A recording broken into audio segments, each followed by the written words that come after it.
अगर किसी को कोई बीमारी है और डॉक्टर के पास जाता है तो डॉक्टर उसको दवा देता है, फिर भी अगर बीमारी ठीक नहीं होती तो दूसरी दवा देता है, उससे भी ठीक नहीं होती तो तीसरी दवा देता है। उसके बावजूद भी अगर बीमारी ठीक नहीं हो रही है तो डॉक्टर दूसरे डॉक्टर से कंसल्ट करता है। 2 डॉक्टरों के कंसल्टेशन के बाद भी बीमारी ठीक नहीं होती तो 3 डॉक्टर एक साथ चर्चा करते हैं, 4 डॉक्टर एक साथ बैठते हैं।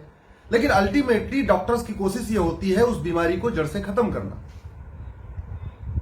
भारत माता 3 महामारियों से ग्रसित है। पहली महामारी है काला धन, दूसरी महामारी है हवाला और तीसरी महामारी है भ्रष्टाचार, घूसखोरी। इसके बावजूद वही 1860 का इंडियन पिनल कोड, वही 1861 का पुलिस एक्ट, वही 1872 का एविडेंस एक्ट। चूंकि जैसे बीमारी गंभीर हो तो आपको दवा बदलनी पड़ती है, ऑपरेशन भी करना पड़ता है, वैसे ही जब घूसखोरी, कमीशनखोरी, जमाखोरी, मिलावटखोरी पूरे देश में फैल चुकी है, काला बाजारी पूरे देश में फैल चुकी है, मानव तस्करी, ड्रग स्मगलिंग पूरे देश में फैल चुकी है, तो उस कानून से ठीक नहीं होगा जो अंग्रेजों ने बनाया था। हमें तो आज के जमाने के हिसाब से अच्छा कानून बनाना पड़ेगा। हम दुनिया का सबसे कठोर भ्रष्टाचार विरोधी कानून क्यों नहीं बना रहे? वैज्ञानिकों ने सबसे अच्छी मिसाइल बना दिया, अग्नि ब्रह्मोस बना दिया, वैज्ञानिकों ने सबसे बढ़िया सैटेलाइट बना दिया, वैज्ञानिक हमारे मंगल पे चले गए, चंद्रमा पे चले गए, और हम वही 1860 का इंडियन पिनल कोड आज भी ढो रहे।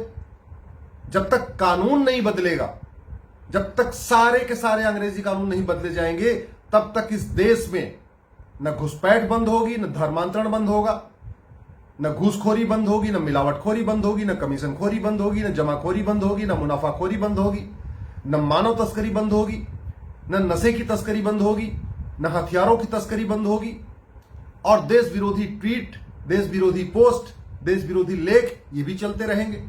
जितने भी देश विरोधी काम होते हैं सब काले धन हवाला से होते हैं। जब तक ये घटिया कानूनों को हम नहीं बदलेंगे, जब तक हम अमेरिका, फ्रांस, चाइना में जो अच्छे अच्छे कानून है उनको भारत में नहीं लाएंगे, तब तक भ्रष्टाचार, अपराध, काला धन, हवाला ये बंद नहीं होगा।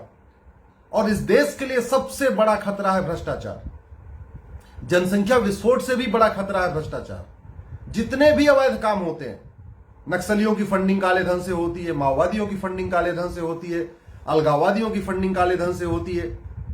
आप भारत में जाति का जहर घोलने के लिए भी बहुत बड़ी मात्रा में फंडिंग हो रही है, दलित बनाम सवर्ण करने के लिए बहुत फंडिंग हो रही है, अगड़ा बनाम पिछड़ा करने के लिए काले धन से फंडिंग हो रही है।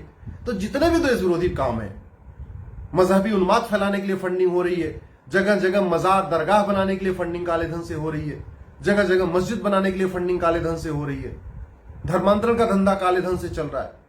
तो सबसे बड़ा खतरा भारत में है वो है काला धन, भ्रष्टाचार। जनसंख्या विस्फोट से भी बड़ा खतरा है ये। आप खुद सोचिए, कोई भी देश विरोधी काम फ्री में नहीं होता। सारे के सारे देश विरोधी काम पैसे से होते हैं, काले धन से होते हैं। और हम 2000 की नोट चला के बैठे हुए। भाई, जिस अटैची में 100 रुपए की नोट रखने पे 1 करोड़ आता था, उसी अटैची में अगर हमने 2000 की नोट रख दिया तब तो 20 करोड़ आने लग गए। तब तो हवाला बढ़ेगा ना। जितनी बड़ी नोट होगी उतना ज्यादा हवाला होगा, जितनी बड़ी नोट होगी उतना ज्यादा काला धन पैदा होगा, जितनी ज्यादा बड़ी नोट होगी उतनी ज्यादा घूसखोरी होगी। 100 रुपए, 50 रुपए में तो आजकल घूसखोरी कोई लेता नहीं, घूस लेता ही नहीं। 500, 1000, जितने भी अवैध काम होते हैं सब 500 रुपए और 1000 रुपए में होते हैं। इसलिए मैं कह रहा हूं, घटिया कानूनों को बदलना जरूरी है, पुलिस रिफॉर्म, जुडिशियल रिफॉर्म जरूरी है, 500 रुपए से बड़े नोट बंद करना जरूरी है, नार्को पॉलीग्राफ ब्रेन मैपिंग कानून बनाना बहुत जरूरी है, इलेक्शन रिफॉर्म, पुलिस रिफॉर्म करना बहुत जरूरी है, जुडिशियल रिफॉर्म करना बहुत जरूरी है।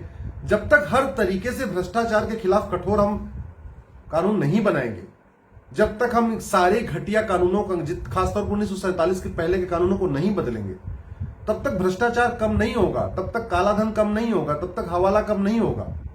एक भी सरकारी विभाग भ्रष्टाचार मुक्त नहीं है, एक भी थाना ऐसा नहीं है जहां दलाली नहीं हो रही है, एक भी तहसील ऐसी नहीं है जहां पे लूटखोरी नहीं चल रही है, एक भी जिला ऐसा नहीं है जहां लूट नहीं मची हुई है। सनातन को, भारत को, भारतीय संस्कृति को सबसे बड़ा खतरा भ्रष्टाचार से है। अगर आप इस बात से सहमत हैं तो इस वीडियो को कम से कम 10 लोगों को जरूर भेजिए।